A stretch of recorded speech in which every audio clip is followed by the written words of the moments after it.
what's the advice, the longevity advice that's the closest to universal as possible? More or less everyone could have a strategy where they have some basic nutrients to help with immune function, some hormones that can help with aging and with stress mitigation, and then things that can help with blood sugar. What about to all the people watching this right now who of the mentality like, why would I want to be messing with my hormones? We know that females actually have better longevity until menopause, and then that protection that women have against cardiovascular disease disappears after menopause. So we think that hormone decline is one of the factors that precipitates that. But we have to understand that it's going to go lower and it's going to make you feel worse that it is lower. And so it's just a choice about, am I going to accept that I am going to decline as I age, or am I going to actually attempt to cheat a bit and augment myself? I'm generally quite pro replacing the hormones that are lost. So now we'll go back to growth hormone, which is a little bit more controversial than DHEA. I think in terms of something that can help with cell regeneration, muscle preservation, fat reduction, bone density, immune function, it does have good effects from that point of view. Do you want to talk about stress at all? Even though the stress is essential for life, I would say chronic stress is probably the worst thing for longevity. I agree, and I think longevity people are addicted to stress. They enjoy stress because you're either kind of exhausted, depressed, or you're like stressed. Stressed feels like the upgrade. Hey, it's Owen Orenson here, your host for today of the Rejuvenate podcast, founder of Nattokinase and author of the Rejuvenate Blueprint. And I'm delighted today to be joined again by Dr. Miriam Mikitsky, normally shown to Dr. Miriam, who is our resident MD and functional medicine doctor and expert in lots of other stuff. We had Dr. Miriam on recently to talk about longevity. And in the first episode, we talked about the kind of the causes or like the root issues when it comes to what would cause premature aging or reduce longevity. And we talked about testing. And we emphasized how, it's much better to come up with a personalized strategy based on testing rather than, only doing a very general strategy. However, as Dr. Miriam and I both know very well, even though you do need to customize your strategy for every person, because every person is different and what's good for one person is not good for another person. However, it is also true to say that a lot of the time as a practitioner, you are just repeating yourself over and over again, because there is a lot of advice for longevity, which is, if not universally applicable, then at least applicable to most people. And so in this episode, we thought we would go through and talk about Dr. Miriam's favorite longevity strategies. And I will be asking her about, in the second half of the episode, I'll be asking her about any of the things that we haven't already covered in terms of the advanced strategies, which you may have, heard other people talk about, to hear from Dr. Miriam, from her, her expertise, both as a medical doctor, and, as someone who works with a lot of people in practice, like, does this actually work? Is this worth doing? Is this worth the money? Does it cause too many side effects? So we'll get her take on, a dozen or so of the most commonly recommended advanced longevity and anti-aging strategies as well. We're not going to be talking so much about appearance. We already did an episode recently about skin health and stuff like that recently. So this is more longevity as in, feeling younger and lasting longer as opposed to looking younger. So with that long introduction over, welcome, Dr. Miriam. Yes, thank you so much for having me. And yes, we're going to be focusing more on what we can do to expand your health span and, generally feeling not just living longer biologically with your chronological age, but just, preventing the aging of your organs essentially and feeling more energetic and cognitively with it, really. Yes. And in the last episode, we already talked about why this is a passion of yours. You talked about how people, you spent time with people, especially in Asia, right? Where you saw that people, even as they were getting quite old, they seemed to still have a long health span. Is that right? And made you kind of question how we could have more of that in the Western countries, if I remember that correctly. Yes, exactly. And I think, you made a good point when you said, we're not talking about appearance, because I think that's sort of what people kind of zoom in on when it's longevity. But for me, it's more about like, what can we do to maintain balance, like actual balance, so you're not falling over, strength, and and actually just like brain function, so you're with that older age. And you could just see that it seemed they were ahead just even through their lifestyle practices. So, I would say that generally my hacks are a little bit of a combination of lifestyle strategies that can be applied to most people um, in addition to herbs and supplements that I think some of them are quite underrated, and then also some of your more newer age therapies like exosomes, PRP, rapamycin, those things. Excellent. All right, so it's an exciting episode. We did a brief kind of rundown before we started recording, but there's a couple of things there. I was like, oh, I'm not familiar with that, so I'm looking forward to this, and I'm looking forward to hearing your take as well.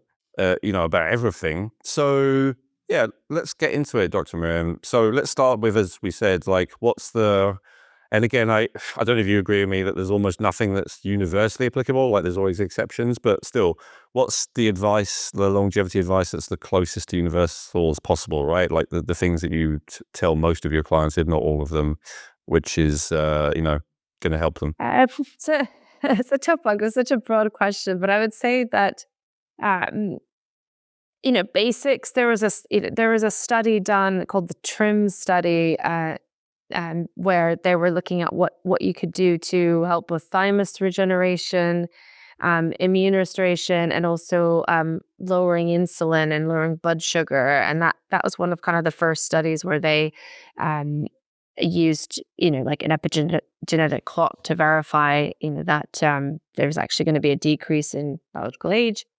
And they used quite basic things. So there's zinc and vitamin D, DHEA, metformin, and growth hormone, and sort of that combination. So I would say more or less everyone could have a strategy where they have some basic nutrients to help with immune function, some hormones that can help with aging and with stress mitigation, and then things that can help with blood sugar. So that would probably be my kind of nutshell what you want to start with. So nothing that actually seems too advanced, but I think you need a groundwork to work on. Definitely. Yeah, excellent. Let's start with that. So let's do one of those at a time then. So if that's okay. In fact, let's rewind a second. You talked about the thymus. So can you tell us what the thymus is, why it's important? I don't think we covered that in a previous episode. So tell us what it is, why it's important for longevity and anti-aging. I guess in a nutshell, the thymus is essentially where a lot of your immune system development and maintenance happens, and that's where you're producing your immune T cells and where they mature. And so that is very important for your adaptive immunity, which again is important for your body's ability to recognize and then respond to pathogens in the environment, to abnormal cells. So you really want to make sure that the thymus is healthy to protect against infection, cancer, inflammation, so all of which really influence aging and lifespan. And we think that as you age, your thymus actually starts to shrink and disappear, and that sort of what we call involution of the thymus is one of the reasons why you're then more susceptible to infections, why you might have a higher risk of aging related conditions like neurodegeneration, cancer, but also autoimmune conditions. And then as that thymus also deteriorates, goes away, that is when your body starts to accumulate those senescent immune cells, which themselves produce a lot of inflammatory cytokines. And senescent cells we talked about last time. So those are kind of zombie cells or cells which become rigid and basically they are not contributing anything and they're kind of getting in the way. That would be the simplified way of looking at it, I think.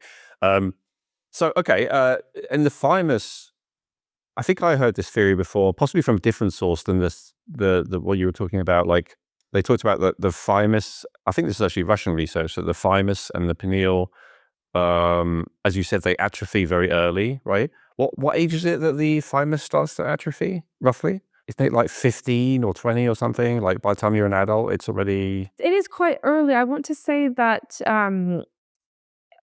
it definitely it's at its largest at early childhood and puberty. I believe it's kind of in the early 20s that the thymus starts to atrophy. And we think it's sort of almost non-functional by 40 to 50 years of age. So really kind of something to start thinking about, particularly if you're interested in longevity and you happen to be at that younger age group, that you're already kind of aging just through that process. And I heard about it shriveling away a long time ago, but I recently read something as well that said that it starts to become more fatty, almost like a fatty liver. Yeah, you're nodding, so that's correct as well, right? Yes, exactly. Interesting. Okay. And so that is reversible. That's your take to some degree, or is it fully reversible? What's I possible? wouldn't say it's fully reversible, but we certainly can slow that process from happening. And this trial did show that there was partial regeneration of the thymus with just these quite simple interventions. Excellent. All right. Well, that's a great starting point then. Let's talk about those simple interventions because that's quite an achievement, as you said, and it does explain why. I mean, it's God. Things are different now. Even when I first started teaching this stuff in 2010, I used to say, when you're a child, you're healthy, and you get less healthy as you get older. But of course, there's so many children these days who are born unhealthy because of various factors. But anyway, if you're an older person watching this, you kind of remember back when children used to be healthy. And as you said, the thymus not being atrophied plays a significant role in that. So, what were those strategies, Dr. Miriam? In this study, it was particularly just those actual supplements. Well, let's break them down. Yeah, Let's go through them one at a time and tell us, which ones you use and what dose and all that kind of yeah, stuff. of Again, course. obviously, as personalized is always better, right? But just as a general strategy. I'd say vitamin D is something that I think most people need to take, especially even if they live in a sunnier climate. I find most people just really seem to struggle to just absorb the vitamin D from the sun on its own. So I would say really you need to have your levels checked, but winter time, I'm usually telling people to take at least 5,000 units per day. But that can even go up to 10,000 in those where we just see really low levels. And we think they might have a vitamin D receptor, a SNP that maybe just prevents their absorption. I guess also taking a step back from that, we know vitamin D is fat soluble. So if somebody has poor gut function and may struggle with fat absorption, they're also then going to struggle with absorbing vitamin D. So that you might have to work your way back there and improve fat absorption. Okay. And are you ever concerned that that's too much, or like in terms of in reality in testing, do you see that it never becomes excessive at that level? I've only seen it a couple, like I would say one or two times, and I'm still not convinced it was the vitamin D. Also, I like to pair it with vitamin K2 in the form of MK7. And actually, I would say on that front, the MK7 nattokinase, I also sort of use as a longevity supplement. We can probably add it maybe to the end of the list. I think those two in combination, I haven't seen any adverse effects. All right, awesome. What's next? Zinc. So again, zinc we know is a cofactor for many reactions in the body. So it's important for immune health, hormone health. And then I would say from a longevity point of view, I think we know just that it's important for so many of these biochemical processes. So even in the clearance of senescent cells, probably requires zinc, and because immune function is so important for longevity, we zinc really helps us keep that immune balance. So that's also something I usually recommend for most people. I would say for adults, usually like around 30 milligrams, which is also quite a high dose. And I like to use zinc picolinate. But again, that's just what I've seen research on. But Is there a reason you prefer that to like an amino acid chelator type, like magnesium glycinate, or some of these other types? to be honest, I use zinc at quite high doses for people with mood disorders. And that was through the work of William Walsh and the Walsh Institute, where we know that zinc has a profound effect on lowering oxidative stress and pyrroles. So he preferred picolinate, and he was the one that sort of did that a lot of research onto it. So I just stuck with that one, and I found that when we would check plasma zinc levels, it seemed to absorb best. I find sometimes you can't get picolinate. So I found that um, zinc bisglycinate, um, is, I mean, even zinc citrate isn't too bad, but I just always had a preference for the picolinate type. Fair enough. Yeah. And so you said 30 milligrams. Are you ever concerned that it's going to deplete copper, or I think a lot of our viewers are kind of anti-copper these days, to be honest. But I don't know what your take on copper is. Is that a concern that it might reduce it too much? Yeah, it's a tough one because I would say Walsh, when I did that training, was also quite anti-copper, but we know copper can also, like with that depletion in copper, we often see depletion in iron levels, and so I was seeing that, and I mean, usually, biochemically recommending a dose of 15 milligrams of zinc to 2 milligrams of copper. So if I see that copper fall very low, I will add 1 or 2 milligrams, but generally, if we look at the foods people are eating, they're eating foods that are richer in copper than in zinc. So often I think it balances itself out. 100%. Yeah. I've been on the fence on this one as well, but I'm leaning more and more to like higher and higher zinc to copper ratios. And even iron getting lower isn't necessarily always bad, right? There's a whole anti-aging contingent I've noticed these days who are blaming iron for like aging, especially free iron. And they're saying that because obviously it acts as a free radical if there's excessive amounts, and like it rusts the cells and damages them and stuff like that. Um, I mean, obviously, I know there's a medical condition, hemochromatosis, where it's definitely the case. But what's your take on, reducing iron as a longevity strategy? Do you think there's any validity to that? I think it's, yes, I definitely think there's validity to that, particularly when the iron is high. Well, particularly when you have someone where they're not losing iron. So, I see, for example, of women with hormonal imbalance, and let's say if they're having heavy periods, they might be losing a lot of blood and therefore have chronically low iron levels. So, in that sort of a cohort, you wouldn't necessarily want to deplete their iron stores. But I'd say once people are sort of in a stable state, especially if they tend to accumulate iron, then I would say that that is one of our strategies.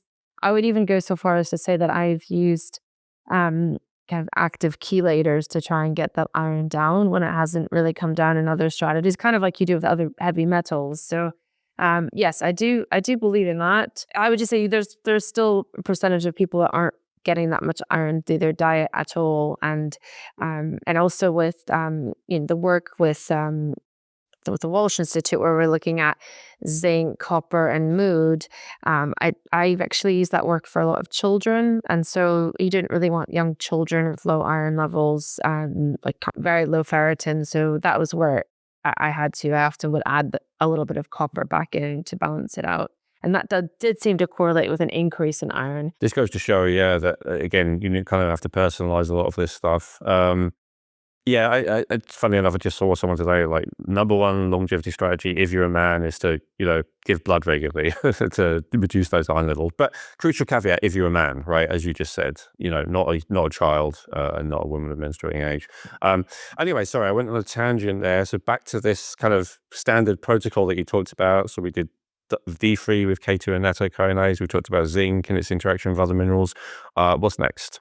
So we also have metformin. Okay. Yeah, tell us about that. So metformin is a medicine that is traditionally used to lower blood glucose and lower insulin, and um, and of course, and let's say it's usually actually the first line for that. So it's probably a medicine you've all heard of, but we now know that actually metformin is that we know that high insulin is aging, promotes inflammaging, and um, and therefore, yeah, it can be a very effective strategy for longevity. It's not my favorite one, but it just happened to be in this But it was part study. of that study, Yeah. right? Okay, yeah. Um, And why is it not your favorite? well, so just to go back, so we know that it's improving your body's response to insulin and lowering glucose levels, but in that process, the way that it's working is it's kind of suppressing your your liver's ability to produce glucose from non-carbohydrate sources, and we I just find that some of these medicines at the doses that you're supposed to take them in a way can then deplete other nutrients in the body. So we know that some of the side effects of metformin include GI issues, and that could of course affect your microbiome and your ability to absorb nutrients. We also know that it can Sorry, before you get to the next one, yeah. I have heard people like react to that criticism by saying, well, it's because, you know, it's similar-ish to berberine, right? It's because it's killing bad organisms. That's what they say. So would you, and then it increases some of the good ones like Akkermansia, which I know we're going to talk about later. So would you agree with that? Or would you say, actually, no, it's not the case. It is killing some good organisms as well and potentially creating a problem? Yeah, I mean, I have to say when I've done the gut microbiome tests on people on metformin, they do tend to be low in a lot of the good bacteria too. Um, and I mean, I would say that it does work just in a similar way to berberine, and neither one is going to be as specific to killing off only the bad bacteria they're made out to be. I find that in general, um, yeah, metformin and berberine, that they're they're better at killing off the bad bacteria, but because you typically have more of them, but you will also just affect the good strains too. Um, and actually, I haven't seen.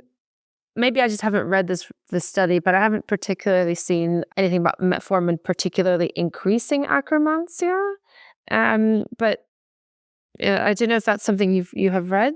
Yes, that was one of the actually that was one of the claims as to why it worked or how it worked is by increasing Akkermansia. The Akkermansia actually improved the insulin sensitivity, so that was the theory behind it. Yeah, Ah, but okay. I as I mean, said, I don't know if that actually works in practice because you know I haven't seen as many as you, but I have seen you know plenty of people who've taken berberine and none of them had high Akkermansia, so I kind of would go along with you. But that was what the study said. because I thought in a way it was if you had Akkermansia, then you were a better candidate for using either berberine or and yeah, or metformin. But then if you didn't have it, taking it wouldn't sort of magically cause it to grow back. No, not grow back, but like increased levels. I think that was the Yeah. claim. Because most people have at least a tiny bit, right? Well, I don't know. I would say that I would say that's a big problem I see in my practice is no Akkermansia. And I guess I know we're going to speak about the Akkermansia probiotics later on. Yeah, might as well actually, because that is a big problem I had. And before the Akkermansia based probiotics were produced, I was trying to use certain prebiotics that were supposed to help with Akkermansia, like aronia, modified citrus pectin, some of your antioxidants, those sorts of strategies. And sometimes we would then actually see some Akkermansia growth, but not always. Then kind of the consensus in the field was actually if you don't have Akkermansia at all and there's no growth, it's very difficult to suddenly have growth. I'm just looking at the GI effects, and according to them, 30% of the tests they do have zero Akkermansia. So, but yeah, I guess you're probably seeing the sicker. I was gonna say that's probably like my entire patient pool. Yeah, fair enough. I know that mine was almost zero, so I'm one of those people. Okay. Yeah, interesting. So, all right. So we talked about Akkermansia. Oh, let's talk about that for a second then. So yes, you can get that as a probiotic now, right? You can buy it, which was not the case until fairly recently. Is that right? Exactly. So because Akkermansia to actually produce it as a probiotic, it has to be produced under like zero oxygen conditions. So you can imagine that's hard to do in a lab. And so really it wasn't until you know I mean, I'm familiar with Akkermansia at least potentially from like the last 4 years, but I think it hasn't been around for that long of a period of time. It's not Yeah. common, right? I think if you look for it on Amazon, there might be zero brands selling it. You know, it's not like Bifido or Lacto where like there's millions of versions of it. And in fact, a lot of them you would, because it's so hard to produce, you would be suspicious of a lot of brands. I think you said when we talked about it, right? So we don't normally do brand shout outs, and I don't sell it. But is there any particular? I know I I saw I got some from Late Origin. You said that's probably one you would trust. Yeah, I heard about it through the company Pendulum. They started being sort of, I think, reached out to quite a lot of practitioners.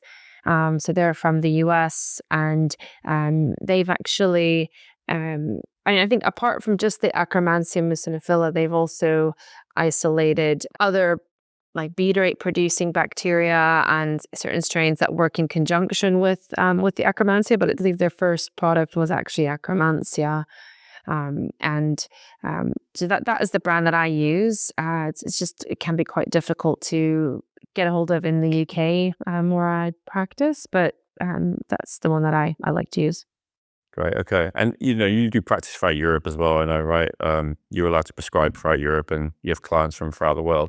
Actually, I realized with Akkermansia, we didn't tell people why they should care. Let's tell people what Akkermansia does. We've talked about how you can, buy it, and how a lot of people do not have a lot of it. I don't think we talked about it last episode. So we talked about Akkermansia. I think I just mentioned that it increased insulin sensitivity, which obviously is a big deal. I think most of our viewers and listeners have heard of insulin resistance and why it's bad. But why else would I want to increase my Akkermansia? What's good about them? So, Akkermansia, so we know that it's a specific bacteria in the gut microbiome that is actually quite instrumental for breaking down mucus, which is a kind of a vital part of the gut's barrier, and it's essentially able to use kind of this mucus as a food source, and it can take like prebiotics from what you're eating and kind of basically convert that into the short chain fatty acids that make an important part of your gut barrier. And we know that having that healthy gut barrier is essential, not only from a absorption, digestion point of view, but also just from an immune balance point of view and reducing inflammation in that part of the body. But we know particularly that the Akkermansia, we think because of its role in helping with nutrient breakdown, also regulates blood glucose levels and reduces fat accumulation. So we've actually, there's been, before even they made the Akkermansia probiotic, we knew that Akkermansia, having a low level of Akkermansia actually predisposed you to type 2 diabetes and other metabolic conditions. Yeah, very interesting. All right, so it is an important one, just as much as bifidobacteria, which I think more people are familiar with, and for anti-aging as well. Okay, right, so that's a big tangent again, but let's go back to your list. So we talked about metformin, and there are a bunch of people in the longevity anti-aging community that do recommend metformin. So did we cover all the kind of pros and cons to metformin already? Is there anything you want to add about that? I mean, I would say I'm not anti-metformin. I have used it in practice, and also, for some patients, it has helped them to lower their blood sugar. So, and we can always give a methyl B12, or something to mitigate the effects on absorption. And we do know that there is evidence to suggest that it activates basically the pathway AMPK that is activated during caloric restriction, and also that activation helps to promote glucose uptake. So it still is a good medicine. I just think that it's quite strong, and can then for people who may not be well and still have some issues with their gut microbiome, may not be the best choice. In an ideal world, you'd meet all of your nutritional needs in the form of vitamins, minerals, phytonutrients, and more from the foods you eat. However, unless you prepare all of your food at home from scratch using the highest quality ingredients possible, the reality is that most of us need some nutritional support. Most of us need to take supplements if we want to look, feel, and perform at our best on a consistent daily basis. And this is especially true if you have genes that give you an elevated need of certain nutrients. And this is where Feel Younger can help. What I love about Feel Younger is that they offer a huge range of quality supplements and healthcare products formulated and endorsed by Owen Robinson, including must-haves like magnesium glycinate and vitamins B12, D3, and K2. And they do it at affordable prices with free shipping for orders over $50 without ever compromising on quality, purity, or potency. To learn more about how Feel Younger supplements can give your health a boost while supporting this podcast, Please visit feelyounger.net and use promo code Rejuvenate to get 20% off your first order. That's promo code Rejuvenate for 20% off your first order at feelyounger.net.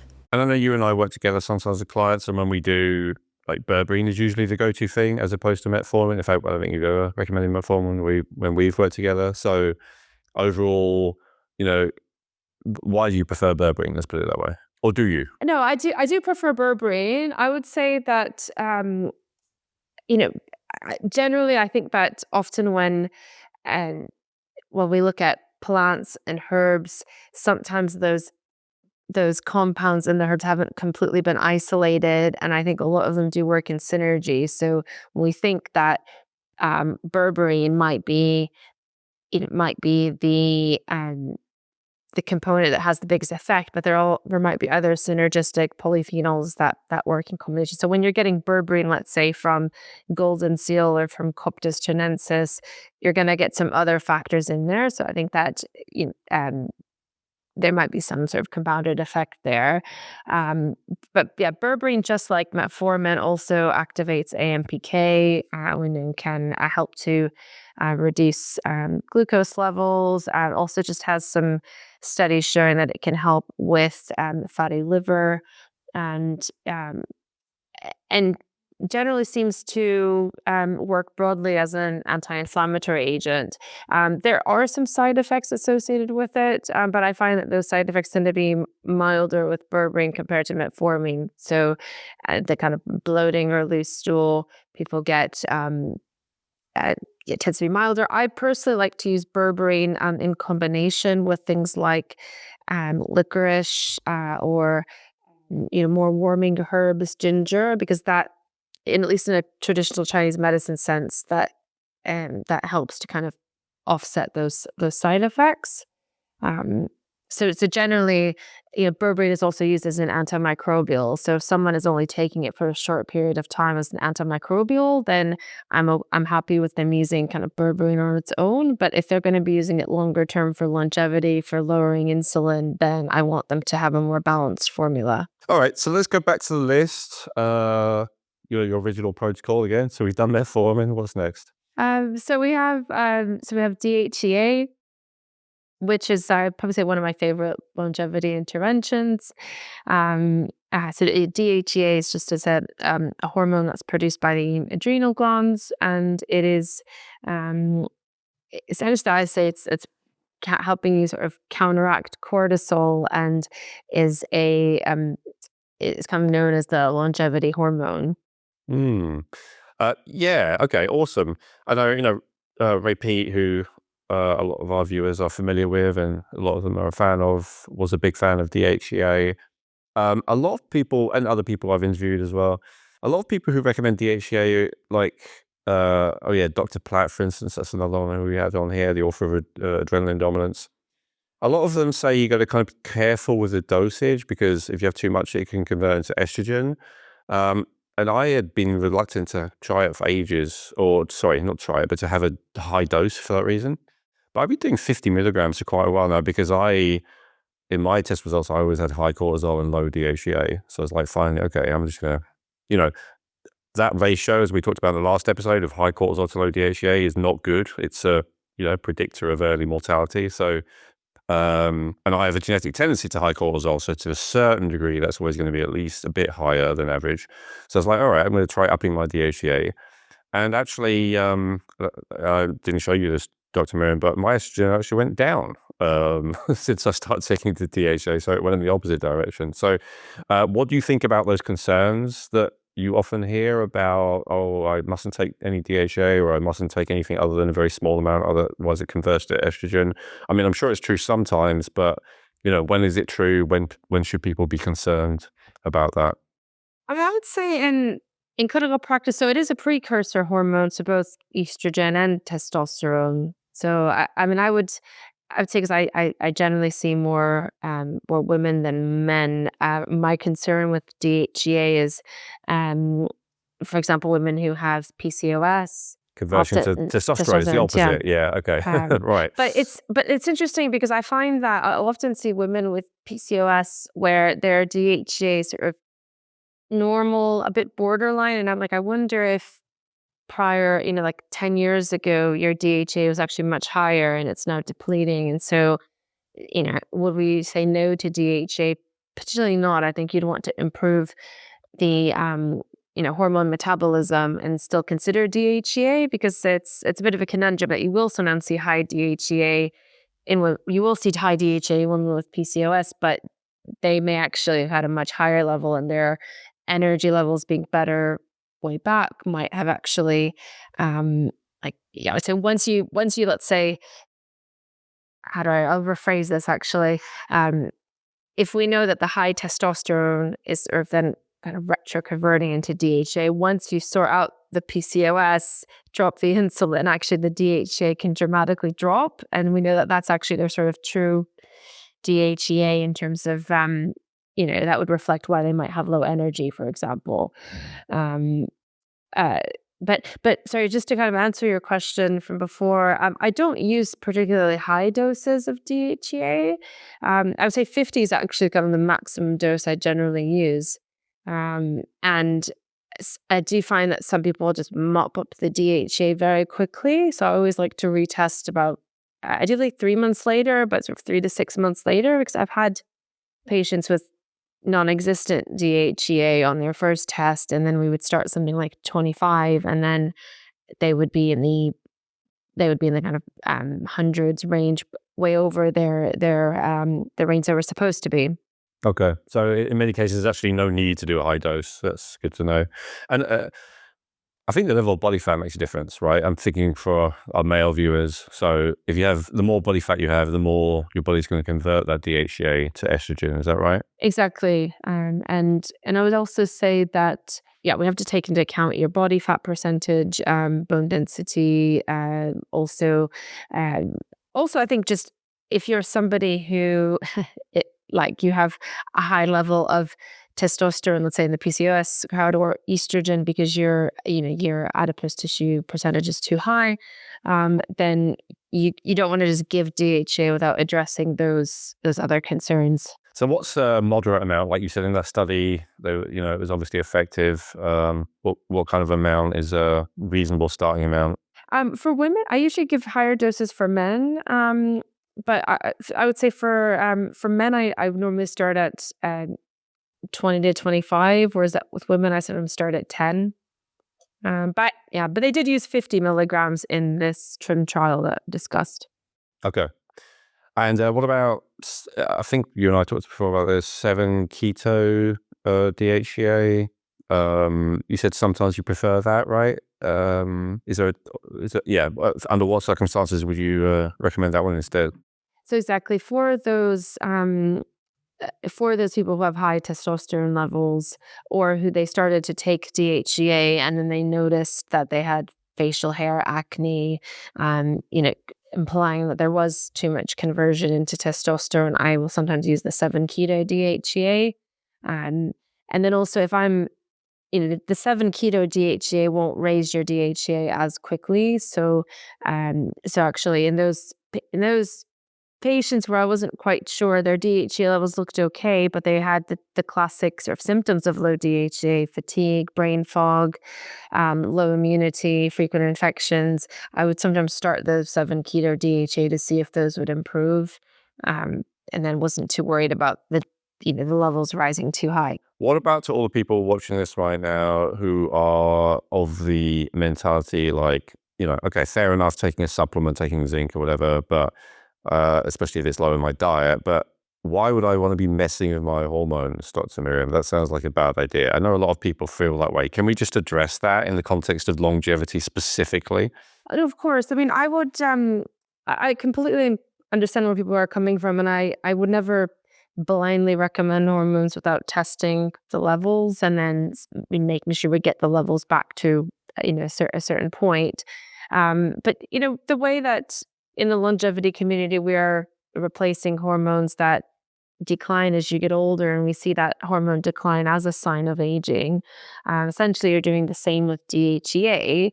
And I would say with DHEA, because it's depleted with stress, and if you're somebody who is putting a lot of stress on yourself, potentially not sleeping well, not eating well, mentally quite stressed, then you may have a low DHEA at, in your 20s. And then, you could have that DHEA level of somebody who's in their 80s at age 20. You'd want to do something about that. Um, yeah, but it's hard one to answer because I'm generally quite pro replacing the hormones that are lost. I mean, because a lot of the longevity studies have been done on males, and whereas we know that females actually have have better longevity until menopause, and then that protection that women have against cardiovascular disease and the lower rates of cardiovascular disease that disappears after menopause, then women actually have higher rates. And we think that hormone decline is one of the factors that precipitates that. Yeah, that's good. I'll give my take on this as well, which is, as you said, like with some things, like maybe, I don't know if we're going to get to thyroid, but you could make an argument that you should really only take it if you need it. But you have to understand that with some things, like you said, DHEA, or like with progesterone and estrogen beyond a certain age for a woman, pretty much inevitably, it's gonna go lower, and it's gonna make you feel worse that it is lower, and it is gonna reduce your quality of life, quite possibly your lifespan. And that's natural, in the sense that that's not a sign of that's not because you haven't eaten well, because you haven't exercised enough or whatever. It's just what happens to you as a human.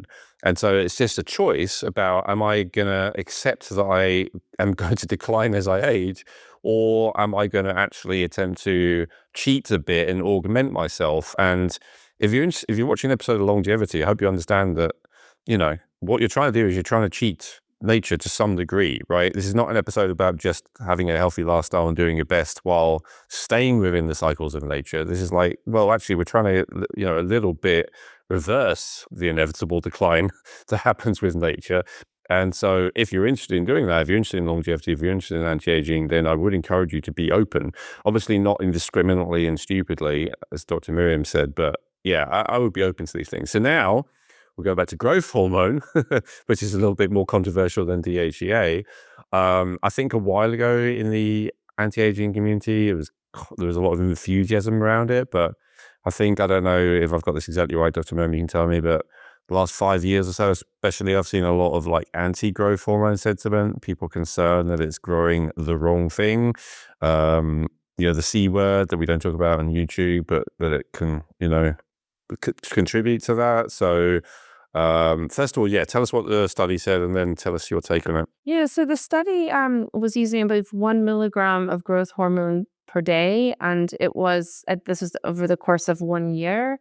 And it's interesting because, in a sense, when we think about longevity, it's like, on the one hand, we want to maintain muscle mass and have like good, also like muscle repair and good cellular repair, and growth hormone plays a big part of that. But I agree that then where you have growth and you have like insulin like growth factor, it almost then kind of flies in the face of when you're wanting to prevent aging, you almost want to slow the body down so that you don't have these processes that are generating inflammatory cytokines.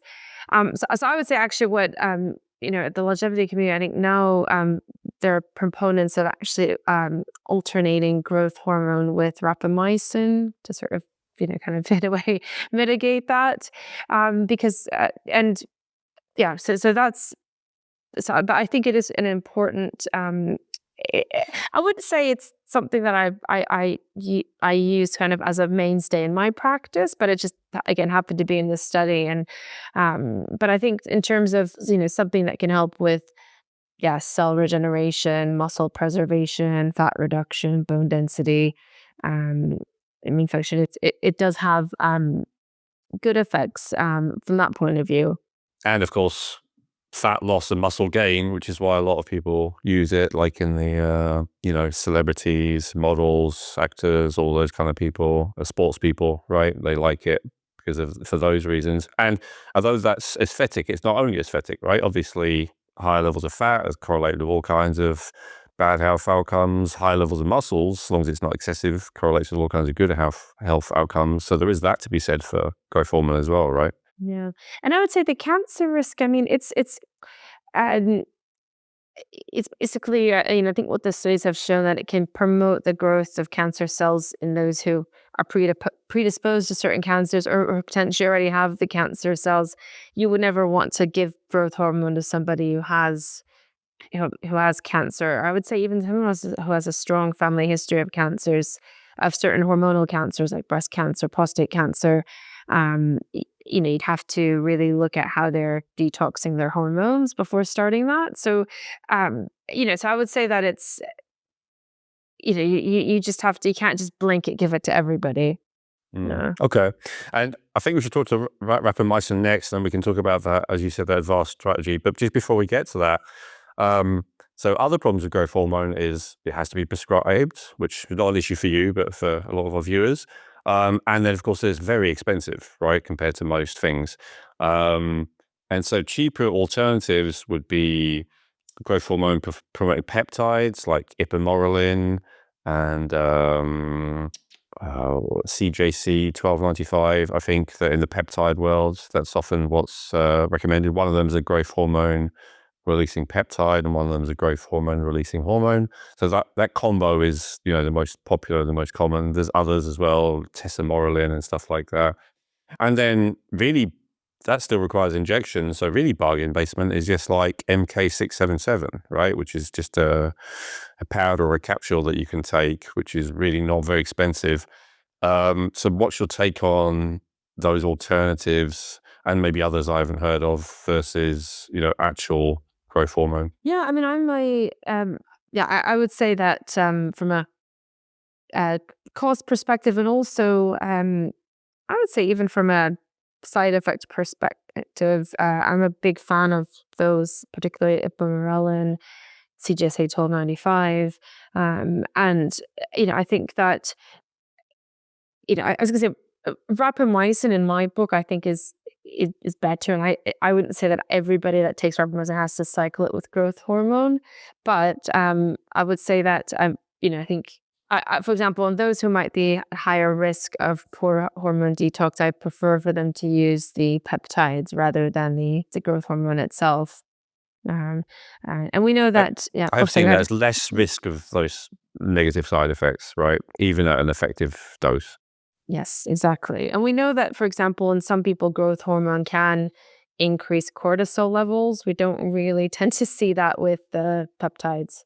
What about MK677? Do you have experience with that? It's not something I use so much in my practice. I've heard about it, but yeah, I mean, but not something I'm actually familiar with. I can tell you my experience. One of the doctors we have on here, I think he said that that's what he likes to use. I took I think it was a 1/10 of a dose. I think the normal dose is 50 milligrams, and I took 5. And then suddenly, like a few hours later, I had this immense kind of stress. It felt like my blood sugar had crashed more than anything, and I felt ravenously hungry. And I ate loads, and I overate, then it caused a digestive problem. This is back when my digestion was worse. And then I read more into it, and they said, the problem is it spikes spikes the growth hormone and the ghrelin, which is the hunger hormone, which correlates with it, at almost random intervals. And obviously I was sensitive to it. I mean, I know, as I said, a lot of people are taking 50 milligrams or even more, 100 milligrams, 150 milligrams. But that thing about the sudden, unpredictable, random attack almost of low blood sugar and hunger, I found and high stress, the high cortisol, I found disconcerting. So that I've tried it once and once only. For people who are a little bit less sensitive maybe and who are eating all day anyway, it might work better for them. And so it is the cheapest option, doesn't require injecting anything. So it's certainly, I think, effective. It's just, but a lot of people don't like the random nature of its effects. Yeah, I would say that again see a lot of patients who are very sensitive to supplements, medications, and have blood sugar issues, and so I almost feel like that would put a lot of people off. Yeah, and I don't have blood sugar issues usually, but yeah, I did with that. So yeah, that was not great. Okay, so But yeah, so now I guess, have we done enough on growth hormone? Should we go into the rapamycin? Yeah, I mean, I was going to also say, I mean, that maybe it's a bit too basic, but obviously you can stimulate your growth hormone release to things like high intensity, interval training, strength training, getting enough sleep. I would add to that list. I think maybe before we get to rapamycin, I mean, we know that you are um, doing a lot of your detox, so like your lymphatic system at night when you sleep. So you really want, as a part of a longevity strategy, to optimize sleep, and that's where, I'd say, from a hormonal perspective, I also like to use melatonin. Oh yeah, tell us about that then, because obviously some people are not a fan. The very popular Andrew Huberman, has been saying that he doesn't like it because he feels that it suppresses other hormones. Well, not just he feels, he says there's research saying it suppresses other hormones. But then again, I've seen some people who claim that they're, healing people of all kinds of things by having really high doses of melatonin, like 100 milligrams or 200 milligrams. So I've seen the whole gamut. I think possibly both things are true. And then there's the whole thing about how there's pineal melatonin, but then there's also intercellular melatonin, right, which is stimulated more by red light. So there's a whole gamut of stuff about melatonin out there. What's your take on it? Yeah, I mean, I would say my views on melatonin are largely positive. I mean, I think now that we have seen studies where people are using super high doses of melatonin, like 200 milligrams in, for example, immunosuppressed people who have been undergoing chemotherapy. And I vouch for its safety. I just haven't really seen any kind of adverse effects. What about the next morning drowsiness? I've had a lot of people report that. Talk about that. Well, I mean, it's a bit controversial, but some people actually say that that's a sign that your body actually needs more. And I have tried that, and I have had a few people who actually are taking sort of upwards of 20 milligrams and have said that it has actually, that drowsiness has gone away. I would say there's actually there's not much of a harm. There really is no harm in trying to do that. Apart from, of course, if you are drowsy, then you have to just be sensible about not getting into a car, or like managing your day. That's sort of more the risk. But in terms of just a health risk, I think you could safely go up to at least 24 milligrams, and see if then you feel less drowsy the next day. It has worked for myself, because I used to say the same thing, but I saw that once I took upwards of 10 milligrams, I found that I was not drowsy the next day. Interesting. And what about the criticism that it is messing with other hormones? Do you give any credence to that? I have a few patients actually who started to take melatonin about 40, even 50 years ago. So, older patients of mine who are interested in the research that was done in melatonin back then. I've never seen, it's not a huge number, of course, but I haven't seen any, there didn't seem to be any issues with, like early menopause or things like where their hormones were suppressed in those women. Interesting. Well, Andrew Huberman was talking more about men, I guess. Maybe that's a distinction. Like he was worrying about lowering testosterone. But then again, a lot of people into longevity are on TRT once they get older anyway. So I guess I don't know, it matters. So yeah, it's interesting to hear that take. As I said, I had seen the research that you're talking about as well, of very, very high doses being, curing all kinds of very interesting things that, were very effective that nothing else is working for. So I actually don't have a strong opinion on this either way. I'm definitely interested in hearing your take and your experience. Okay, so there you go. For someone who likes to experiment, if it makes you feel drowsy next morning, double the dose and see what happens. But make sure you do it on a weekend or a day when you're not working, right? In case it doesn't work. Uh, Interesting. And so you said this is a sign that you need more. Is it like, could it be something else? Could it be like you're not methylating well or something like that? Like if you feel drowsy the next day? Because I never feel drowsy the next day. If anything, for me, it's like when I used to take it, I would have to make sure to go to bed quickly, or just go to bed, turn the lights off, everything quickly, because otherwise it would run out. Like it barely did anything. You know what I mean? Like so that was more or I'd wake up maybe an hour later and I wasn't sleepy anymore. So like if anything, maybe I should try doubling the dose, I guess, because it wasn't very effective. Yeah, the other thing is, some people say that people are taking it too soon before they go to bed. Like ideally it should be, 30 minutes to an hour before. and that if you take it right when you're hoping to get to sleep, that can still kind of disrupt the natural circadian rhythm in the sense that you would have wanted that melatonin to increase before you actually do feel sleepy. I don't really think that there's like a different form you can take, or I'm sure if you improve your Yeah, no, methylation sorry, pathways not a and different detox. form, but just Mhm. like, is there something else? Is it methylation? Is it like something where your body is not breaking it down? Like, so therefore you're still drowsy the next morning, is what I was thinking.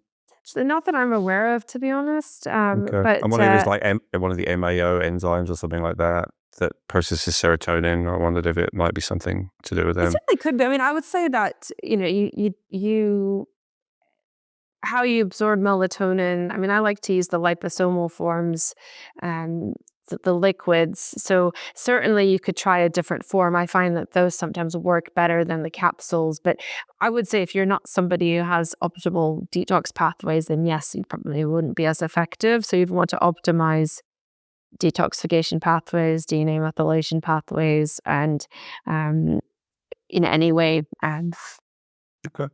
I'm also thinking of an experience I had once when I was in a complete mess back in 2020 and, anxious and all these issues related to that pain issue that I've talked about before. And I tried to take a melatonin to calm myself down.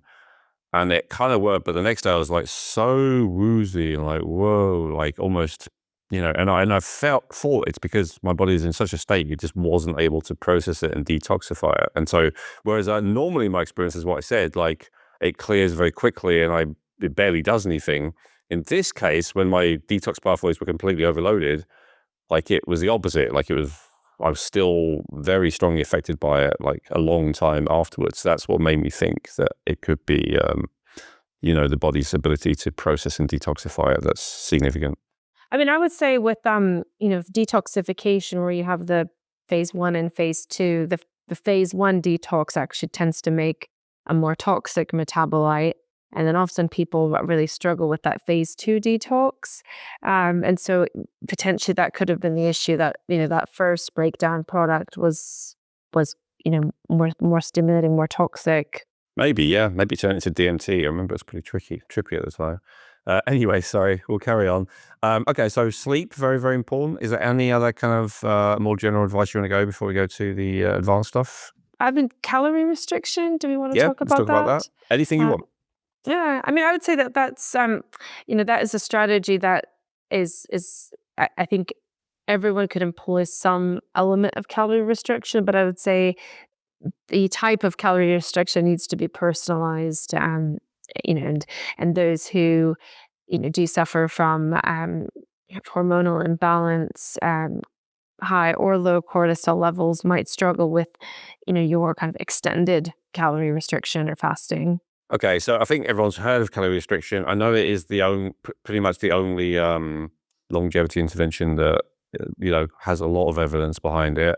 I know a lot of people who are a fan of this show, though, are fans of people like Ray Peat, fans of maybe people like Dr. Jack Cruz, and they talk about certainly Ray Peat talks about how um, the issue is not the well, okay, so a couple of things. First of all, I know he talks about studies where just restricting specific things were just as effective as calorie restriction. Specifically, if you reduce certain amino acids, I think methionine, tryptophan, and maybe isoleucine, it was just as effective as calorie restriction.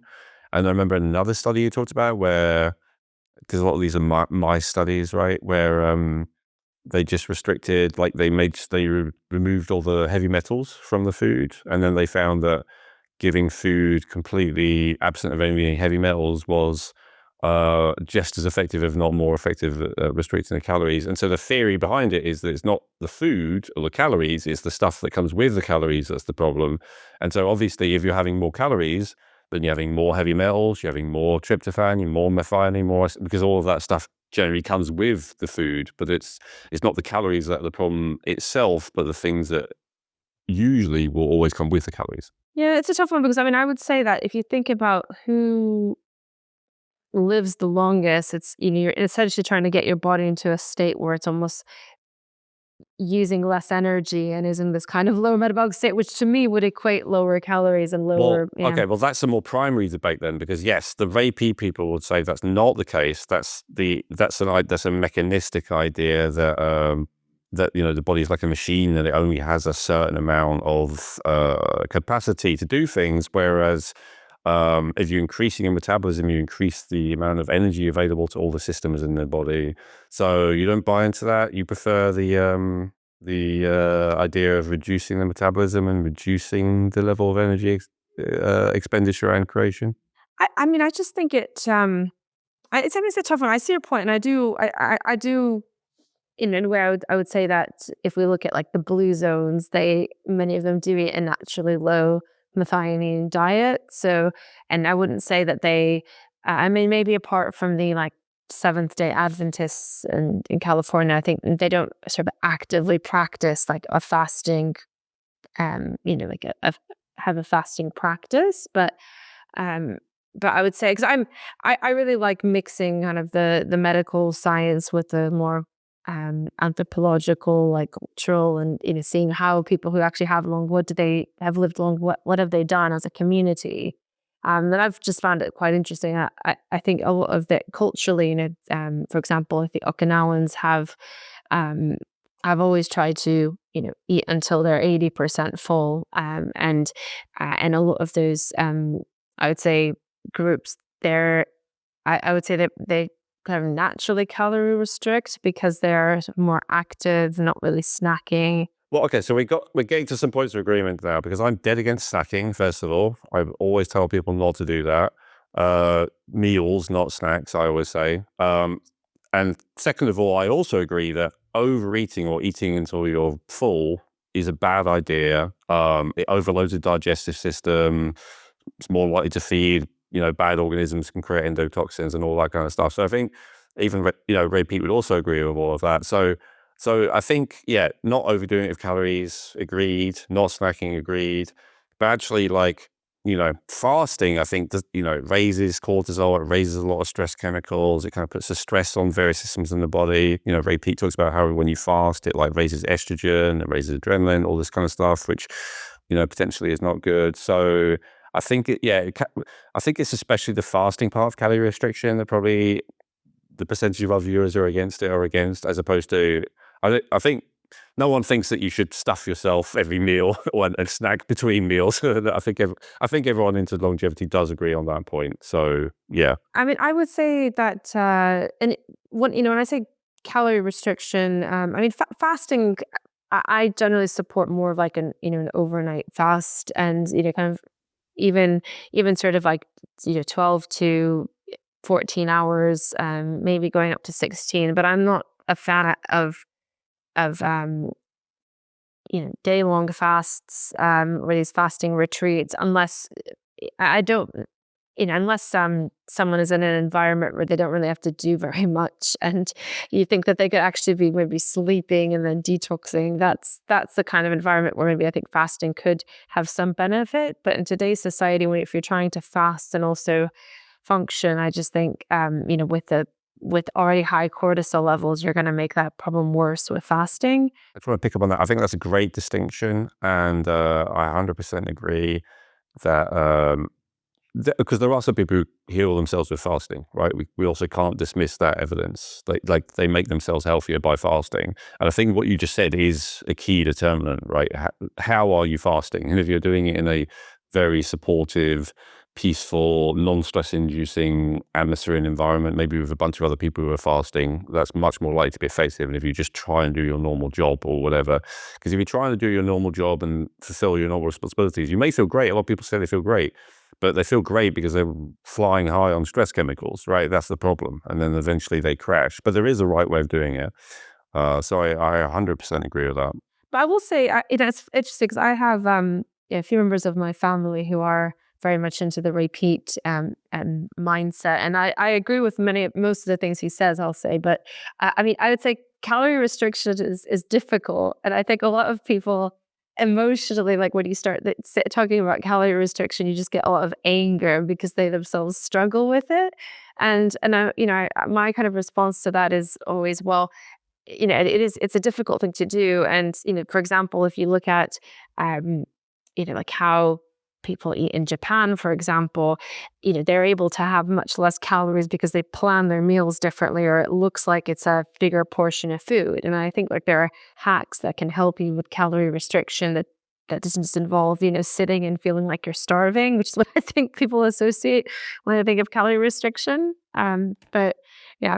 I mean, I know I'm the opposite boat, because for a decade and a half, I would only ever have 2 meals a day. So I had intermittent fast all the time, just because I had digestive issues. So I couldn't eat more than 2 meals a day. And I feel way better eating 3 meals a day than I do on 2 meals a day. Like it's much, much, much, much, much better. But I don't need to lose weight. And I will say, I always say people, if they want to lose weight and they want to restrict calories for that reason, which a lot of people do, and as you just said, a lot of people should, then and I agree with Dr. Jack Cruz on this one, skip that last meal, not the first meal. That's the crucial distinction. Eat within an hour of waking up, but then don't eat for like 5 or 6 hours. And I think that's what, in my opinion, that's where everyone gets it wrong with this intermittent fasting. They just drink coffee until midday or whatever, and it's like, that's the wrong way of doing it. So I think that's the compromise between, as you say, the two opposite systems. Is like eat, not long after waking up to keep your blood sugar balanced and make sure you're not running on stress and all that stuff, but then don't eat at night. And what I just said, that's really hard to do, because people who are running on stress all day, then when they finally calm down at night, then suddenly they're hungry, and not eating then is really difficult. So, but that is the right way of doing intermittent fasting, in my opinion, if you want to. What do you think of that? No, I agree. I think as the earlier you can eat, the better.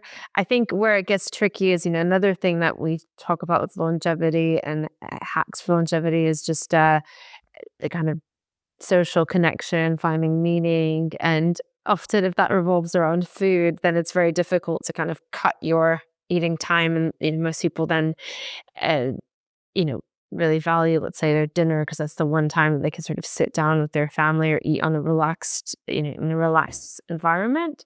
So I generally say, like, ideally, if you can eat 4 hours before bedtime or even earlier, I think that's still okay. So early dinners are still fine, because then you get a little bit of the social connection too. Um, 100%. Yeah. And, if you want to eat a large meal, just before you go to sleep, that's totally, that's up to you, of course, but don't think that you are intermittent fasting to be healthy if you are starving yourself all morning and then binging at night. That's not, that's because you want to do it, but it's not helping, like, health-wise. Okay, so awesome. Sorry, I went on a bit of a tangent on that, but that's calorie restriction, right? That's what we were talking about. So there's a right way and a wrong way to do it. And I think we've come to an agreement about all the right ways. Awesome. Okay, what's next? I guess, we could talk about rapamycin. Sorry, that was supposed to be the tangent after the growth No, it's hormone, okay. but yeah, No. We want to talk about your general advice first. So any Yeah. other general longevity advice, let's cover that first. So we talked about sleep. We talked about calorie restriction. Do you want to talk about stress at all? Yeah, I would say stress is probably, even though there is, stress is essential for life. I would say chronic stress is probably the worst thing for longevity, and unfortunately, that is what I think is the most challenging to decrease in your life. But I do find that actively measuring to see, like, how stressed are your adrenals is one of the best strategies to then actually kind of prove that, yes, stress is actually having a bad impact on your life. Because I would say I'm always surprised, I would say when I think about in the male versus the female patients I see, males often will say, oh, I don't feel like I'm stressed, and I don't think that's a problem. But then we'll look at it on an adrenal test, and we'll be like, nope, like, clearly your cortisol's through the roof, your DHEA is very low. You may not feel stressed, but that doesn't mean your body isn't stressed. So, and that's where I think you kind of have to do a bit of a 360, degree approach with looking at, what you're eating, your sleep, your relationships, your work. If you're actively, like, trying to lower that, to balance that out. I agree. And I think one of the challenges, people are addicted to stress. They enjoy stress because I think, unfortunately, it's a vicious circle. The more depleted you get and the more toxic you get, which a lot of us are, then the more you feel like your two choices in terms of what state you're in is you're either kind of exhausted, depressed, or you're like stressed. And stressed feels like the upgrade. So it's like I either feel bad, which is exhausted, depressed, tired, depleted, or I feel good, which is stimulated, energized, but also, as you just said, stressed, right? High cortisol and all the rest of it. And so it's kind of teaching people more how to go into that third state, which I call ventral vagal, based on the polyvagal theory, where you are both relaxed, but also present and engaged and so not relaxed as in sedated in any way, but relaxed, but also present and mentally sharp and motivated and all the rest of it. And for a lot of people, I think that state of being simultaneously relaxed and confident and stuff, and at the same time mentally sharp and energized and focused and motivated is something they can distantly remember from a long time ago. And, you know, as I said, I was in that time when I never felt that way for quite a while. And so I know exactly what it's like. And so I think helping people get to that is one of the best things you can do for them, but it's not easy, right? A lot of people are very far away from that, unfortunately. Agreed. I mean, I think, and there's so much research to support, practices like meditation for longevity. And I think, I mean, I tell people, everyone must have some sort of, it doesn't have to be necessarily called meditation, but meditation, prayer, reflective time, like you should be able to sit for 5 minutes, breathe, and not fall asleep, and not go crazy that you have to be doing something. Like, I think if you do that experiment and you can't cope, that is a problem that you need to work on. I think people just have a tendency to walk away from it and just say, well, no, it's not for me. But it's like, no, that's a problem, that it's not for you. Like you need to be able to, because that is a sign that you are one of these people with high adrenaline and have to go. And that's just not healthy in the long run. 100%. It's so funny you say that. I'm sure you haven't seen it, but I talked about that before in the episode. That's the best test for whether you're able to be in that third state. So I 100% agree. Yeah. Genetic Insights provides cutting-edge, affordable DNA testing, giving you access to over 500 health reports that can help you in 3 key ways. They may be able to resolve your existing health challenges even when nothing else has worked. Using simple lifestyle changes, their reports can help you reduce your risk of developing future health challenges that you may be genetically predisposed to. And they can help you feel more confident in your health by showing you where you are genetically strong. Unlike most other genetic health testing companies, Genetic Insights tests over 83 million different variations in your genes, guaranteeing 99.7% accuracy across all of their DNA reports. They cover almost every aspect of health, including digestive issues, cardiovascular health, weight loss, hormonal and blood sugar balance, as well as nutrient needs, allergies and intolerances, and so much more. Using their system is quick and easy, and reading the reports is simple. If you've done an Ancestry DNA test, you can simply download your raw DNA data, upload it to the Genetic Insights platform, and within a few hours you will have access to genetic reports which give you a risk score for each specific issue and scientifically validated recommendations based on your individual genetic profile. Everything in your reports are based on scientific studies, and there are citation links throughout every report. If you are serious about optimizing your health and wellness and feeling great, then getting access to your Genetic Insights reports may be the most important health investment you will ever make.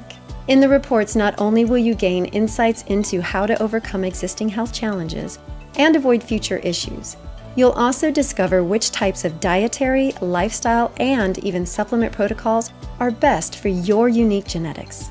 To get your unique genetic health reports, go to geneticinsights.co and use code Rejuvenate to get 20% off today. That's geneticinsights.co using coupon code Rejuvenate to get 20% off today. I think you just have to find a practice that works for you. I mean, I would say that for those sorts of people, movement, but not too intense. Like, for some people running, but to the point where they're just able to clear their head, that can sometimes help with releasing that adrenaline. And then they actually, after that, can come and sit calmly for 5 minutes without without being able to sit still. And so that can be a form of how you get to that point. And I say that, I mean, I've certainly can be one of those people too. And I'm just always struggling with meditation, but it's a work in practice, not something you're going to be able to do overnight. But I think that that's an underestimated tool. Yeah, fantastic. All right, 100% agree. Anything else you want to talk about in the general advice category? I think we've pretty much covered it. So let's go back to some of these more controversial, maybe considered advanced strategies. So we talked earlier about growth hormone as part of that, basic package that you would sometimes do. And then we talked about how you said that in the longevity community, they'll often balance it with rapamycin. So I've come across this, but I'm sure I don't know much about it compared to you. So first of all, if you could tell us all about rapamycin, and then we'll go into, the strategy of balancing it with growth hormone. I've known about rapamycin for a long time because it's actually a medicine that's used to suppress the immune system after organ transplants. So it's been around for a long time, but it's just that we're talking about low dose rapamycin for longevity purposes. And could we just talk about where it comes from? Because I think that's quite an interesting story. Yeah, so it comes from. So my understanding is that it comes from a particular bacteria, Streptomyces something, from that they isolated on Easter Island, and they actually, let me just kind of get these details straight. But basically, when I know that researchers found that people who lived on Easter Island, the natives there, had a higher amount of these bacteria on their skin, and that actually it seemed to be protective against for wound healing, so that these and people were actually able to walk on the beach and they would step on a coral and they seemed to have just kind of thicker skin, and then when they would get a cut, they would heal much faster.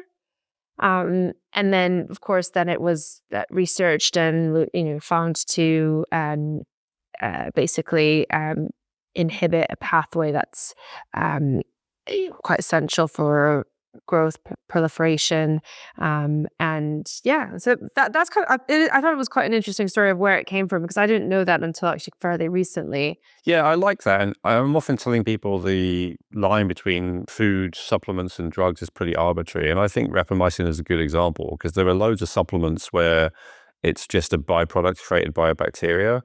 But then this is a byproduct created by a bacteria, but it's classified as a drug. And of course, it's classified as a drug because, as you say, if you have a very, very high dose of it, which is what they use as a medication, then it suppresses the immune system enough that if you have an organ transplant, your own immune system doesn't fight the organ transplant, right? So that's the drug-like dose. But this is typical of mainstream science and medicine to me, that they always do the most ridiculously high dose of something that can possibly kill you if you take it in the wrong context. But you can have a much lower amount of it, and I think we're going to talk about low dose naltrexone as well, right? That's a similar story. So a much lower amount is much less dangerous, and in fact, could be really beneficial. Okay, so now we've gone into that. Yeah, tell us what. So the low dose, what are we doing with that? Yeah, I'll just add to that obviously, someone having an organ transplant, that's something that only modern medicine could accomplish. And so then the rapamycin serves a great purpose. But obviously, we don't want to suppress your immune system to that degree if you don't have that kind of a scenario. And just explain, why would we want to suppress the immune system at all? I guess maybe we should explain that as a concept. I mean, where you've had an organ transplant, then no, sorry, just a normal person. Why would you want to suppress it at all? At all, ever, to any degree? Well, for those who are suffering from autoimmune conditions, or we think that inflammation can just be stimulated by your own immune system, revving up the production of a lot of inflammatory molecules. So it's not really, I guess, suppressing. It's like to use the term more modulating, so that you have a balance of those cells that are fighting off toxins and pathogens, and those that are kind of regulating the whole picture to make sure that the immune system is not overactive. And that balance is difficult to achieve, and we're certainly seeing that it's getting kind of worse with just the prevalence of autoimmune conditions. Yeah, so the fear is, I understand that with our modern lifestyle, with the amount of toxins that we have to cope with, which are novel, maybe it's not much more than our ancestors, that's debatable, but there's certainly thousands of new ones that our body is not used to, right? Or maybe more than that. So with that, the immune system, as you just said, the fighting elements of the immune system are like overstimulated and the regulating elements are understimulated. But my understanding of rapamycin is it does suppress both of those. Like, isn't it the case that people who take it even with a low dose, they're more likely to take antibiotics and stuff like that? Or is that old news? Is there a better way of doing it where that's not the case? Well, I mean, the low dose that I normally recommend is around sort of like 4 to 6 milligrams once per week. So quite low dose, and I've not I've seen with that, I haven't really seen many side effects at all. I think the one thing that's kind of come up has been more like canker sores, um, and some people um like increased glucose and cholesterol, which I can talk about that in a moment. But I haven't really seen that it's had that kind of effect. And I think when people think that they're susceptible to infections, often that what they're thinking about, for example, like when they have a cold, when they then have that prolonged runny nose, and that's actually more the inflammatory post-viral part, not the kind of active infection. And so they sort of mistake that, it's taken me so long to get over this. It's like you've probably actually fought off the pathogen. You haven't gone into a sort of a septic picture. That means in effect that you're dealing with more that inflammatory response after the infection. Okay, and so which rapamycin would then help with, right? Because it reduces that Exactly. inflammatory response. Okay, interesting. Exactly. And we knew, I was we recently kind of attended a talk about rapamycin and just kind of was reminded of a lot of that research, that it has essentially expanded the lifespan in every organism it's been tested on. Even most recently, dogs. There was a study on dogs, and now there's actually sorry, I have 3 dogs, so I'm always that kind of always piques my interest. But actually, there's now like they're trying to do a 2-year canine longevity study using rapamycin, and they're actually looking for people who are willing to to have their dogs be parts of that. Interesting. Yeah, interesting. I just saw, funnily enough, a news article the other day about how dogs are, I think it was golden retrievers, like their lifespan is reduced by 40% in the last 20, 30, maybe 30 years, something like that. And I think it is the amount of toxins again, is, a primary, in the case of dogs, right? Because it's not probably so much, stress and lack of sleep and stuff. It's probably more toxins than anything in the case of cats and dogs. Yeah, and I would say that's actually a good point, because you don't think about it, like how animals are much lower to the ground. They have 4 paws, and for example, like if they're walking around, a lot of glyphosates from you know from um from the lawns and from plants, they're able to mop it up much quicker than humans. Well, that's a good point. I was actually thinking more about what's in their food, but yeah, but that's absolutely true as well. And in the air, in the water, I guess it's everywhere. And I know some of the people watching, especially like our anti-vitamin A fans who are watching, that they're probably listening to this going, "Oh, all this is unnecessary. All you got to do is reduce your toxic input, and everything would be great." I just want to remind them that, first of all, both Dr. Miriam and I are a big fan of reducing toxicity. A lot of when we work with people, that's exactly what we do focus on. So we're big on that one as well. But this is just like extra stuff, that there is a lot of evidence to show. So sure, if you want to increase the dog's lifespan, the first thing to do might be to clean up their diet and as their air and their water and all the rest of it, as Dr. Miriam just said, their contact with poisons. But another thing you can do on top of that is also something like rapamycin potentially, right? It doesn't have to be mutually exclusive. No, exactly. And I think what I like about rapamycin is it's just something you take once a week, and then you take it 3 months on, 3 months off. So it's not that difficult to add into your routine. But we know that essentially that it turns on autophagy, and that really helps with getting rid of those degraded organelles, proteins that are essentially toxic. And helps you sort of get rid of those senescent cells that we don't want hanging around. But actually, the more that it's studied, the more that we've even seen it helping things like long COVID, mood, as well as your kind of inflammatory neurodegenerative conditions too. Excellent. And so just the bottom line of this is that inflammation is blamed for as a root cause for a lot of issues. Rapamycin is possibly the most effective thing found at reducing inflammation. Is that a bottom line of it? Yes, I'd say one of the most studied things that can help. And this is something you take, although again, for our purists out there, certainly massively reducing your toxin intake and excreting more toxins would also make a big difference to your level of inflammation. We both agree with that one as well. And since I'm having it once a week, I remember Hannah, my wife, trialed this a few years ago, and I think we had 1 milligram capsules, and she was just taking it every day. I think that was the kind of recommendation at the time. So can you tell us why once a week is better than, just a smaller amount every day or a smaller amount 5 days a week? Oh, actually, to be honest, like that is just how I was taught to dose it. I presume that you want to activate that recycling process, and perhaps you kind of then that maybe uses up some of your antioxidants as well. So potentially you just want your body to have time to rest and then do it again. That would be my theory, because I don't know off the top of my head. Yeah. And what's the amount given to someone if they have, an organ transplant?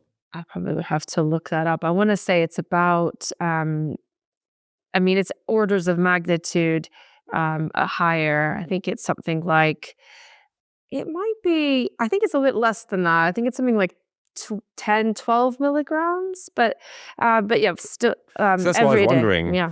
So you're having a kind of half the amount given to an organ transplant person on one day. So doesn't that mean on the one day you take it that your immune system function is significantly reduced? That's kind of what I was wondering. I wouldn't say that it's, to be honest, at the moment now, it's not the immunosuppressive drug that's given. I think that there are potentially better ones, but I have, for the perspective of like transplant rejection to prevent that, yeah, it's a good point. I personally, though, I just haven't really seen that happen in practice. I think that if you're, I haven't just seen that people seem to be more susceptible to infections on the rapamycin dose. So, I've never really had to look into that, to be honest. Yeah, fair enough. Well, that's what we want you here, not only for your theory knowledge, but for your practical, clinical experience. So, yeah, great. Okay. And then you talked about 3 months on, 3 months off. So is that the 3 months off rapamycin? Is that where you might then do 3 months on with the growth hormone or growth hormone analogs? Exactly. You wouldn't necessarily have to do it sort of, I wouldn't say, some people actually don't even stop the growth hormone when they're on the rapamycin. I would, though. At least that's how I would dose it in my practice. But yeah, I think that would be a good way to do it, so that you balance the growth and the kind of proliferation that you see with the growth hormone and the stimulation IGF-1 versus the kind of slowing down of kind of the body with the rapamycin. And actually, I don't think we talked about growth hormone. So again, you said, you have your longevity clinic, right? Are you giving people actual growth hormone, or do you prefer giving them peptides? What do you like to do? I actually use more peptides. I do prescribe growth hormone, but generally it's because it is something that is used daily. You then typically have to inject it yourself, and I was a little bit wary about people doing it themselves from a medical liability point of view. But I have instructed people to how to do it and have used it. But those I don't necessarily cycle. I actually just use the growth hormone promoting peptides and use the rapamycin at the same time. Okay. But you still do cycle the rapamycin, just not the growth hormone? Yes, I always cycle the rapamycin, yeah. Very interesting. Okay, fantastic. And both of those are prescription only. Actually, I don't know. Do you do growth hormone? I don't think they're available at all in the UK, right? But they are available in the US. Yeah, no, you can. The growth hormone is available from compounding pharmacies Sure. in No, the no. UK. The growth hormone peptides, I was saying, in the UK. Yes, like there are. You can still get it in the UK. You just have to be a bit careful about your sourcing. But Okay, awesome. Right. So GLP-1s obviously is a big thing at the moment. I think this might be another one you and I have a different perspective, but that's okay. I'm a little bit more wary of them. So GLP-1s are things like semaglutide, and there's some other ones that I can't remember how to pronounce. Most you can tell us. Are commonly known as things like Ozempic or Wegovy. Obviously, these are originally diabetes drugs. I think most people have heard of them, but they're so effective at weight loss that they become very popular.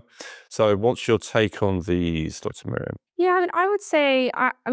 Initially I was very skeptical of the GLP-1 agonists, and I still am a little bit wary about people using them longer term and at the high doses that the medical community tends to use. But I just the reason why I think we can't discount them is because I've seen people who have just been um, very unhealthy who, I think as a strategy, getting excess weight off of them and lowering their insulin can be then a catalyst for them employing sort of better lifestyle practices. And so which I think is just kind of an amazing medical achievement. That it's, but I think we have to be wary about how even that something like that works so potently is likely going to have some side effects. So we want to then mitigate those side effects or try to promote the organ health that is being kind of damaged by the GLP-1. For example, like pancreatic function, we're seeing a big uptake in pancreatitis rates, people who are on GLP-1 agonists, and but then they're not really taking anything to support pancreatic health. So I wouldn't want to just blindly give that without the support.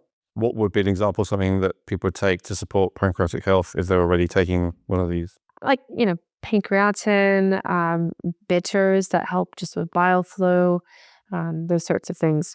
Yeah, I want to give my updated one actually quickly because I did an episode on this and I was quite negative about it. I think I have a slightly more nuanced approach. I'm still not taking any, by the way, so it's not to justify my own behavior. But, as I've looked into it, I think there was a certain percentage of the population, and if I go back to the Korean system that I did an episode on a while ago, I think they're the ones who are stomach dominant. They are people who generally have strong stomach function. They produce a lot of stomach acid. They're hungry a lot, and they can easily overeat. And also they have quite fast gastric motility. And I think with someone maybe through genetics, like they just have a bit like over active stomach function compared to average, and it's very easy for them to overeat and they're hungry a lot. And so maybe taking a GLP-1 agonist to bring them back into balance, as it were, would actually make sense. My concern is just when people overdo it and, they get to the point where every week they, feel sick and vomiting for several days. This just doesn't seem like... And the other problem is a lot of people are not eating a very highly nutritious diet. I've done quite a few episodes on this recently, trying to demonstrate to people, how to meet even just your 100% RDA of all the nutrients, let alone you should probably get more, but at least that from food is not particularly easy. And so even when people are eating, say, a 2,500 calorie diet and they're trying to eat healthily, I observe that a lot of the time they're not really meeting their nutritional needs.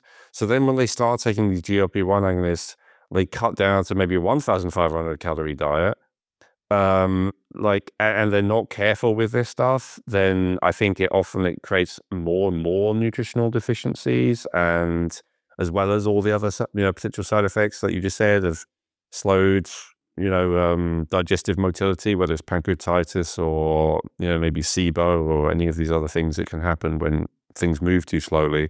So yeah, I just wanted to share my take on it. That I'm not universally against it anymore, but my thing would probably be that very low doses, so that certainly not enough that you feel sick when you take them. So that's my opinion. What's your opinion? You did say about lower doses. What kind of doses do you like to, and obviously it's going to depend on the person, but what kind of amounts do you find are appropriate, like, for people? I mean, even starting as low as 50 to 100 micrograms a week. Wow, that is very, because the minimum usually is like 250 micrograms, right, with a semaglutide. Okay, yeah, that makes perfect sense to me. Absolutely. And that's what I think has been recommended in the peptide communities before, I think the kind of pharmaceutical Ozempic really took off in popularity. So I think it's being massively overdosed. And I would say, I mean, there are also some natural GLP-1 agonists. There's a compound called Amarasate, which I believe is derived from like the hops plant, that is also supposed to help to increase endogenous GLP-1 production.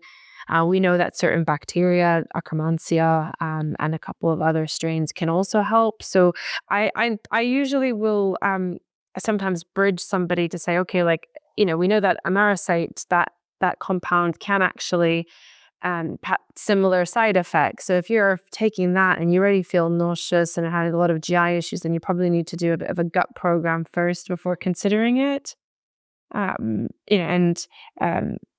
so I wouldn't start it blindly. I think you need it'd be more of like I wouldn't say a last resort, but like when I'm really struggling to get someone's insulin down and they're overweight and that sort of food noise that really disrupts people's eating habits, where they're just constantly thinking about food, they never seem satisfied. If that's the sort of presentation I'm getting, then I think that they can be a fantastic tool, but with a lot of added support for that.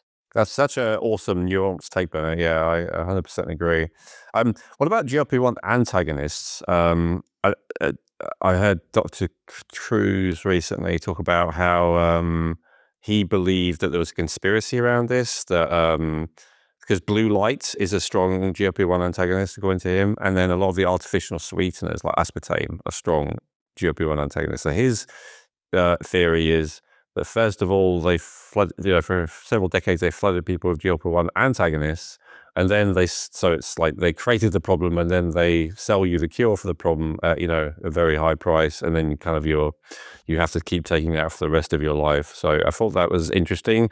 With conspiracy, you never know. There's really that level of intention behind it, but it's fairly what's the words, like, it wasn't just an idea he had. He'd done a lot of research into it, and he claimed that this was intentional.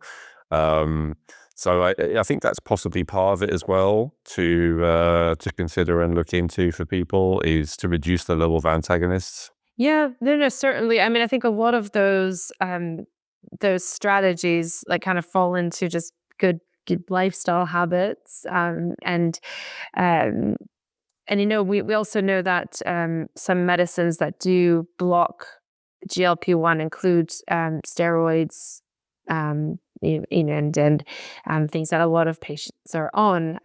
So I would say that you kind of have to.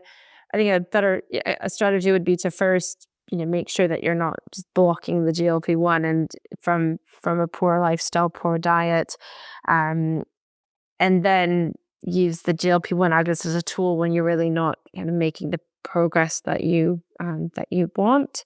Another big point there is that obviously a lot of people who are on GLP-1 agonists are losing a lot of weight, but they're also losing a lot of muscle mass, and then they're not.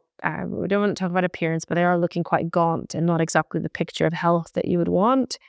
So I think also from the peptide community, you'd want to combine the semaglutide with kind of muscle building peptides and Like growth hormone? yeah, like growth hormone, for example, and then of course things like the Berberine, and I think that's where some people are using the MK677 as a kind of something that you would take with a semaglutide. But then They seem like they're going in completely opposite directions. One of them is ravenous hunger, one of them is sick at the thought of food. So maybe they balance each other out. Yeah, I don't know. But I was going to say, if you had what sounds like then a spike at a crush, it might not be the best strategy. I mean, I was sensitive to it, but I'm not the only one. Like, this is well known, I think, in the bodybuilding community, that MK677, if you take the full dose that they normally recommend, you get ravenously hungry. That is definitely part of it, because it's a strong ghrelin agonist, right? The hunger hormone.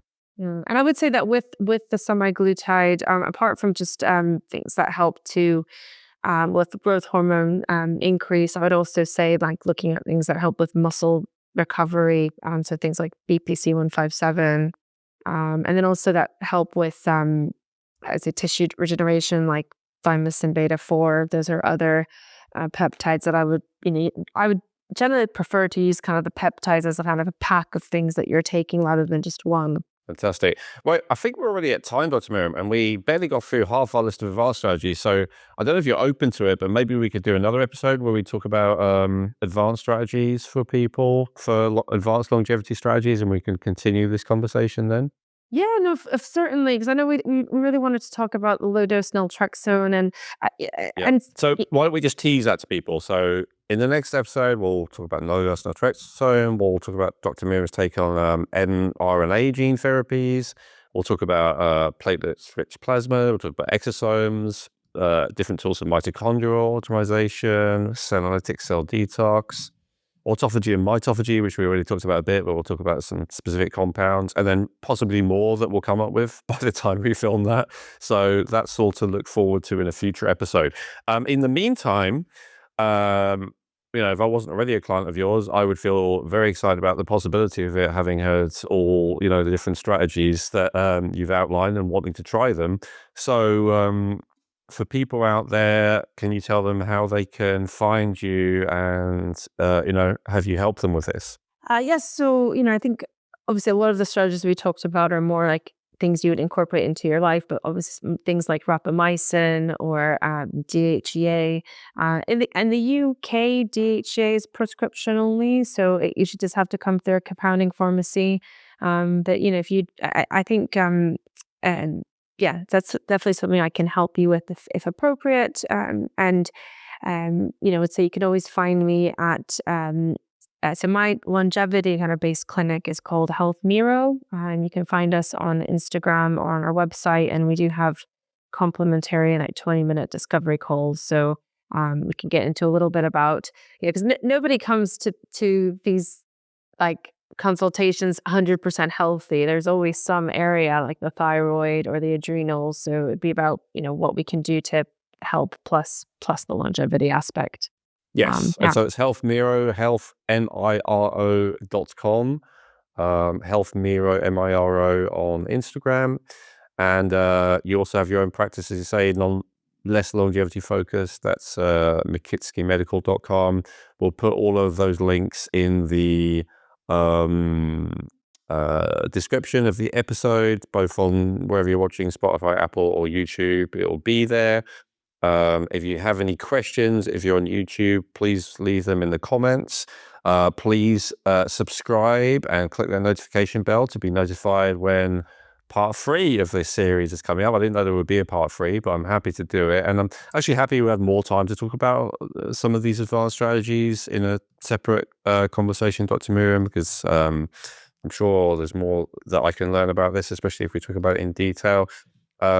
So thank you so much for your time today. Again, I want to give the recommendation to, there's very, very few practitioners who are like Dr. Miriam, who have both, that excellent understanding of the mainstream medical system and an excellent understanding of not just, the alternative, but the functional medicine. You also, you've mentioned occasionally about energies and stuff and traditional Chinese medicine, which is something that you're also trained in.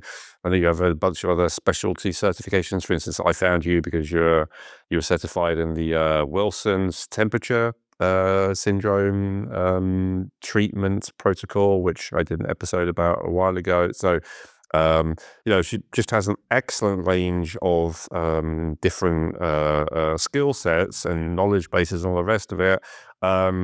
And unlike most doctors, is not focused on, getting you functional and out of the door but is actually focused on helping you to optimize, which I guess is probably obvious by now, given what we've talked about in this episode, but still.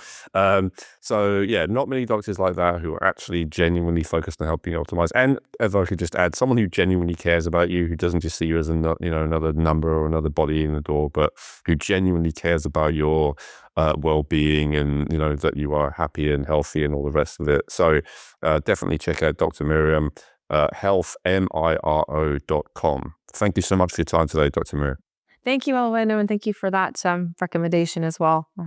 Appreciate it. Hey, thanks for watching the video. If you enjoyed that, I recommend watching our latest episode, which you can do by clicking above. And make sure to subscribe, like the video, comment, and share with anyone who you think might appreciate it. Thank you.